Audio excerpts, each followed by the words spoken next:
My name is Erin Steinberg, and I'm a grateful member of this community. I am from New York. I would honestly say that my childhood was nothing out of the norm. I have two parents that are still married, still very much in love. I was the baby, so I think I was favored a little bit. I really did well in school. I excelled, like I was really smart, perfectionist, I would definitely say. In 12th grade, I found out that I was diagnosed with something called Chiari malformation, which is pretty rare. There was like a structural defect in my spine. It was causing loss of feeling on my right side of my body. It was pretty serious though. I had to get pretty immediate brain surgery within like a month. So this was right after I graduated my senior year. All my friends, like that was their last summer before going away to college. Basically, the surgery was really in depth, like half of my head was shaved. It was completely like cut open. The doctors were like, you probably shouldn't go to college that first semester, but my perfectionist self was like, no way, this is my life. So there was a pretty long period of recovery from that. And of course, naturally, what came with that was prescription of opiates. We have a lot of addiction in our family, like extended family. My parents, are not addicts, but pretty much a majority of their siblings were. They were definitely smart enough to say, we're gonna hold this, you're only gonna get a certain amount. They were very strict.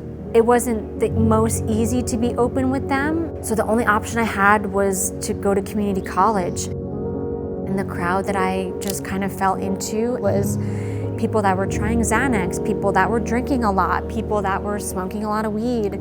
So slowly my priorities started to change, but I really didn't have an awareness of that. And then I started doing it on my own. And when I started finding the opiates on, the street, I would definitely say that felt different for me.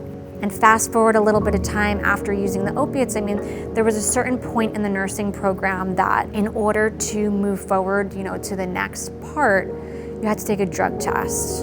And I was like, I am not taking this drug test. That was kind of the first thing where I chose drugs over continuing my RN, which was something that was really important to me at that time. Everything kind of went to the wayside. Definitely lying and cheating and stealing, from people around me, breaking everyone's heart around me, not living up to my potential. And when I was out there kind of alone, after relapsing, things got really bad. That's kind of when the homelessness came into play. All of my friends in high school were getting married and having babies and, succeeding and buying houses, and I just couldn't get it, I just couldn't get past it. At that point, drugs became a lot more important to me than anything else.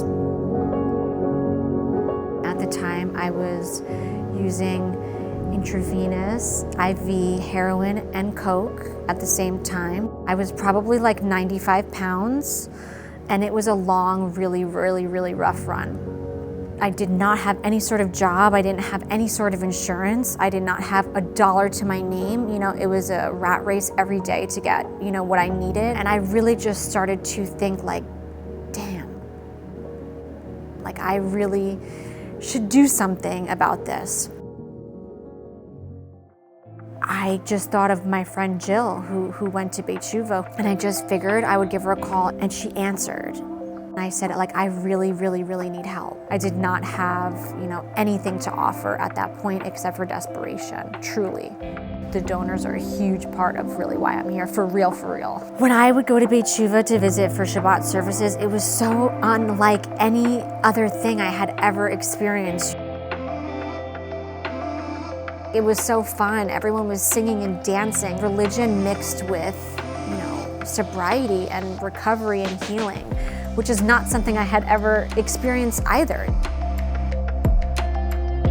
I learned that my life mattered, learned that I was worth another chance. At a certain point, I was able to apply for internship, and that's how I wound up getting one of my first jobs. I also was able to still stay at Beit Shuva while taking that leap. I was able to go to West LA, and I did get my associate's degree there, which was really a huge confidence booster. It felt for the first time that I was really able to accomplish something that I had set out, really honestly a decade prior. Although I regret that it took this long, everything just kind of was set in place and set in motion for a reason. I can see that now.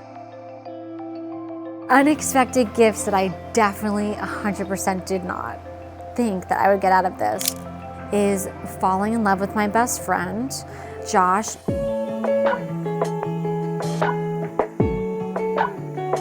I never in a million years ever thought I would have a healthy, sober, loving relationship.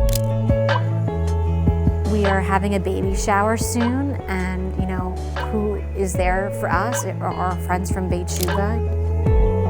There was a core group of us that really stayed sober. I really started to have a second family.